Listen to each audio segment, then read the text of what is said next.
নমস্কার বন্ধুরা, চলে এসেছি আজ একটা নতুন রেসিপি নিয়ে। আজকে আমি বানিয়ে দেখাবো দই ইলিশ। দই ইলিশ বানানোর জন্য এখানে ইলিশ মাছ নিয়ে নিয়েছি, আর এই ইলিশ মাছকে আমি এবার কেটে নেব।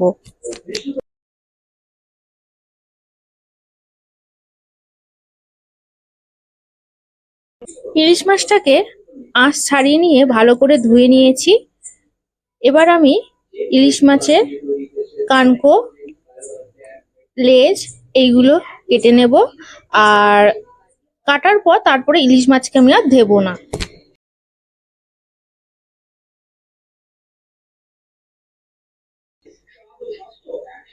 আর ইলিশ মাছ ধুয়ে কাটলে কিন্তু টেস্ট কিন্তু আরো বেশি বেড়ে যায়।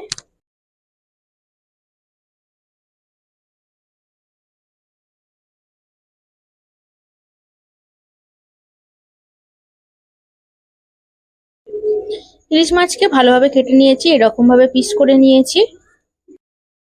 দই ইলিশ বানানোর জন্য এখানে আমি পোস্ত রেখেছি 2 টেবিল স্পুন, হাফ বাটির মতো ফেটানো টক দই রেখেছি কালো সর্ষে 4টে কাঁচা লঙ্কা আর নারকেল কুচোনো। এইগুলোকে আমি সব পেস্ট বানিয়ে নেবো। এবার ইলিশ মাছের মধ্যে আমি দিয়ে দিচ্ছি পরিমাণ মতো নুন, 1 চামচের মতো হলুদ গুঁড়ো দিয়ে দিচ্ছি, 1 চামচের মতো লঙ্কার গুঁড়ো দিয়ে দিচ্ছি। হাত দিয়ে ভালো করে সবকিছুকে মাখিয়ে নিচ্ছি।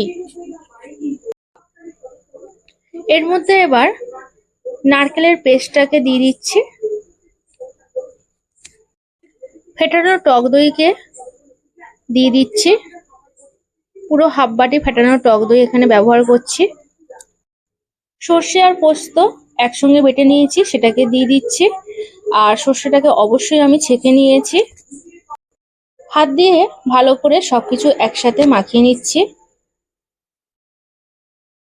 দিয়ে দেব কাঁচা সর্ষের তেল, বেশ 5 থেকে 6 চামচের মতো। 5 থেকে 6টা চেরা কাঁচা লঙ্কা এখানে দিয়ে দিচ্ছি। আবার সবকিছুকে হাত দিয়ে ভালো করে মাখিয়ে নিচ্ছি। একটা ঢাকা দিয়ে আধ ঘন্টা মতো আমি এটা রেখে দেবো। আধ ঘন্টা হয়ে গেছে। কড়াই বসিয়ে দিয়েছি, ম্যারিনেশন করে মাছগুলোকে দিয়ে দিলাম। গ্যাসটাকে অন করে দিলাম।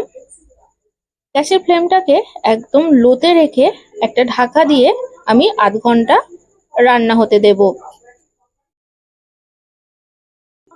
আধ ঘন্টার পর ঢাকনাটাকে তুলে মাছগুলোকে একটু আমি খুন্তি দিয়ে উল্টে পাল্টে দেব। দেখুন কালারটা কিন্তু দারুণ এসছে। যেহেতু ইলিশ মাছ খুব সফট হয়, একটু সাবধানে নেড়েচেড়ে দিতে হবে যাতে ভেঙে না যায়। আবার ঢাকা দিয়ে জাস্ট 2 মিনিটের মতো এটাকে রেখে দেবো। 2 মিনিট হয়ে গেছে, আবার ঢাকাটা খুলে দিলাম। দারুণ কিন্তু গন্ধ উঠেছে।